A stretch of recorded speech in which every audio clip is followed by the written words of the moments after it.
Well, hello, it's Solo Lady Camping again. Once again, I am in Lake Livingston State Park in Livingston, Texas. And once again, I'm having issues with the stuff in the air. But I always say I'm not one full of allergies and such. But anyway, let's put this tent together. I love this tent.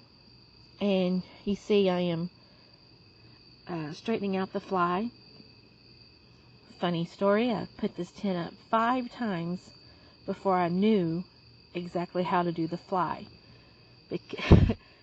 One time, half the time it would be too short on one side, and I could never figure out if it was right side up or not. And then finally, when I was camping with my friend, I'm like, wait a minute. What is this little sleeve here? Oh, that must go on the front. And then I'm like, oh, that must be what those smaller poles are for. So, boy, did I feel dumb. So now I know exactly how to put that fly on. I put this tent up once I got to the park at, I think it was 1 p.m. It is now almost 8 p.m. and I am sitting inside said tent enjoying the cool night air. And I just come inside from putting that fly on. And I did it in the dark because the moon is so bright. Excuse me, it gave me plenty of light to put that fly on in the dark. Excuse me. I'm pretty methodic when I put this tent together. This is a tent by Magellan, and it's called the Bastrop 5. And in previous videos, I've talked about this tent before and how much I like it. And it's intended for 5 people. And I've mentioned before how when a tent is intended for a certain amount of people, you have to keep in mind that number is for those people, and it really doesn't leave room for any gear. So if you're a family of 5 and you want to go camping and you want to bring your gear inside the tent to keep it from getting wet or hauled off by animals, you want to get a tent that's made for more people than the amount you have. So this is the Bastrop 5, and I'm just one person, so I have plenty of room. Oh, that's me plugging in the electrical cord. That's a funny story there. Not so funny really, but it worked out. So I have plenty of room in this tent. I always do the same thing. I put my pallet on the left side, facing it, looking left. Always. It's just a matter of habit. And then I have the whole other side of the tent to stage my gear and a spot to stand up and get dressed. And I can almost stand upright in this tent. Almost. I'm 5'5.5". And I can almost stand upright to get dressed. So, a stupid thing, I always forget to place my tent within extension cord length of the outlet, the power outlet. And I did so again this time, and I thought to myself, you know what? There's nowhere else I want to put this tent. For safety reasons, I like to have the truck and the fire and the table between me and the roadway. And I like to be further back in case anybody comes messing around. Possibly I may hear them before they get to my tent. So this was a perfect spot, and once I stretched the cord out, it lacked a good 8 feet. Now, once I plugged my 10-foot phone charger in, yes, I can charge the phone inside the tent, but it's only going to get a little bit cooler. So I may or may not go and get an extra extension cord tomorrow. I may or may not. So I am way too far away from the extension cord. Now if it was colder or I needed the space heater, yeah, I would have already gone down the road to the store and got an extension cord. But because it's not super cold, I did not. Here I am staking down the tent. I am very methodic when I put my tent up.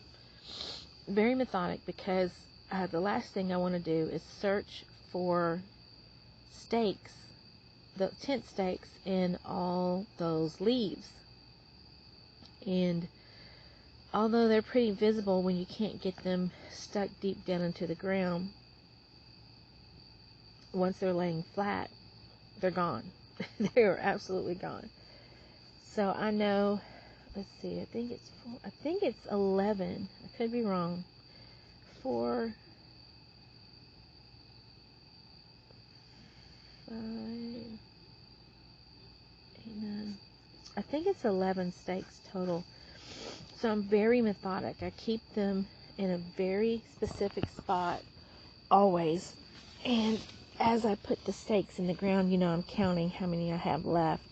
So I always know where they are.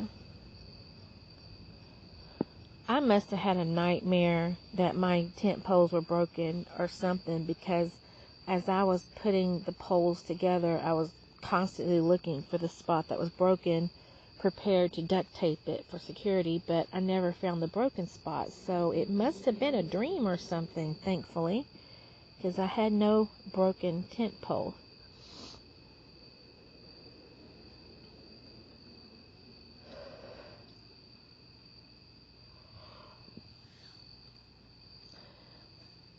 The sun was on me and it was getting kind of warm.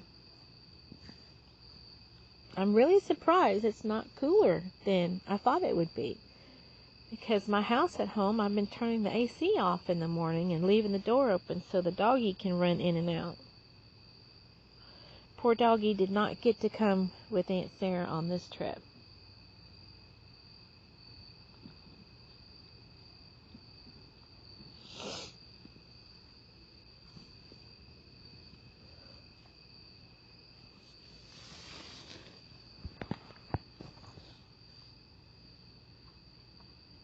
That red spot in front is called a pocket socket, and that's where you can feed your electrical cords into the tent.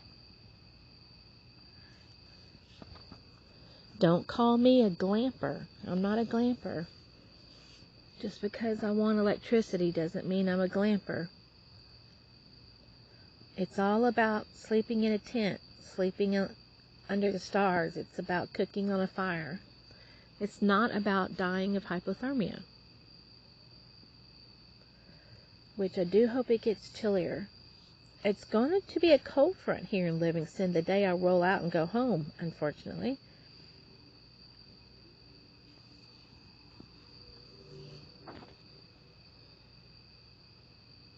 I was bent over upside down most of this time. Blood was rushing to my head. I had to take a little break.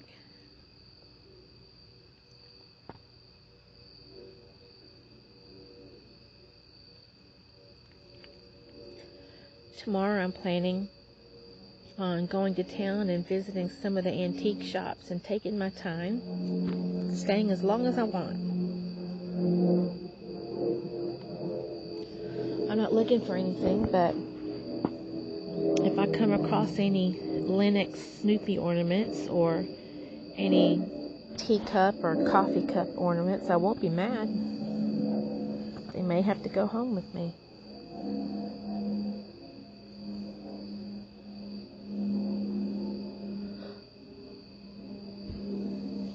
Popping up the last pole.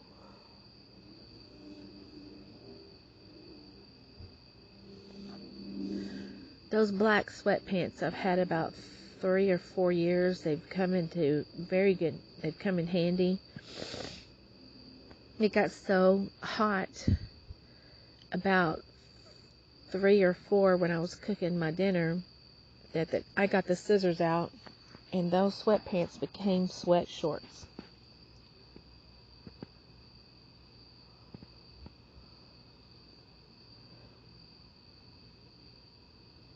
Looking inside that tent, on the back wall, the left and the right side, you see a net bag hanging. I put my little switch light flashlights in those, pointed downwards. And it gives plenty of light. And here I am trying to decide, do I want the rain fly on now or later? Because it was kind of warm and I wanted as much air circulating as possible to cool off. And I told myself at this point, I will put it on later because I don't want to wake up with everything inside the tent wet from dew. And with the tent, the fly on, with the little pole popping it out at the front, it vents it. So it helps air vent through. I believe this is it.